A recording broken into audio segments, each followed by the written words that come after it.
हरिओम। क्या आपने कभी सुना है कि इस समय मलमास चल रहा है, इसलिए विवाह या शुभ कार्य नहीं होंगे? लेकिन क्या आपने कभी सोचा कि आखिर मलमास होता क्या है, यह क्यों आता है और इसे अशुभ क्यों माना जाता है? आज की इस वीडियो में हम मलमास का कारण, उसकी वैज्ञानिक और धार्मिक क्रिया और उसके जीवन पर पड़ने वाले प्रभाव को सरल भाषा में समझेंगे। हमारा हिंदू पंचांग दो प्रकार की गतियों पर आधारित, एक सूर्य की गति और दूसरा चंद्रमा की गति। सूर्य के अनुसार एक वर्ष में लगभग 365 दिन होते हैं, लेकिन चंद्रमा के अनुसार वर्ष केवल लगभग 354 दिनों का ही होता है, यानी दोनों में लगभग 11 दिनों का अंतर रह जाता है। अब सोचिए, यह अंतर यदि लगातार बढ़ता रहे तो ऋतुएं और त्योहार अपने सही समय से हटने लगेंगे, दूर होते जाएंगे। उदाहरण के लिए हो सकता है दीपावली गर्मी में आने लगे और होली सर्दी में आने लगे। इसी असंतुलन को ठीक करने के लिए लगभग हर 32 महीने बाद एक अतिरिक्त महीना जोड़ दिया जाता है, मास जोड़ दिया जाता है। उसी अतिरिक्त महीने को अधिक मास या मलमास कहा गया है। यह व्यवस्था इतनी वैज्ञानिक है कि हजारों वर्षों बाद भी हमारे सभी त्योहार सही ऋतु में ही आते हैं। शास्त्रों के अनुसार यह महीना सांसारिक उत्सवों की अपेक्षा आध्यात्मिक साधना के लिए रखा गया है।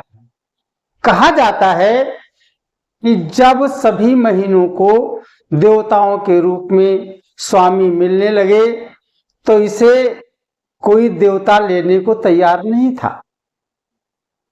तब भगवान विष्णु ने इसे अपना नाम दिया और तब से यह पुरुषोत्तम मास कहलाया।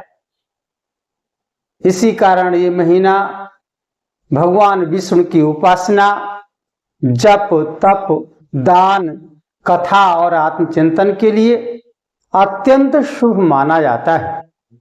इस दौरान लोग मंत्र जाप करते हैं, गीता और रामायण का पाठ और पारायण करते हैं, दान पुण्य करते हैं, शिव की भी विधिवत पूजा अर्चना की जाती है, जल अर्पित किया जाता है, शिवालयों में भीड़ लगी रहती है। मलमास से संबंधित एक बहुत प्रसिद्ध श्लोक है, सर्वमासेषु यत् पुण्यम सर्वतीर्थेषु यत् फलम तत्फलम समवाप्नोति पुरुषोत्तम मास के। अर्थात सभी महीनों में किए गए पुण्य और सभी तीर्थों से प्राप्त होने वाले फल के समान फल मनुष्य को, मानव को पुरुषोत्तम मास मल मास में भक्ति और पुण्य कर्म करने से प्राप्त होता है।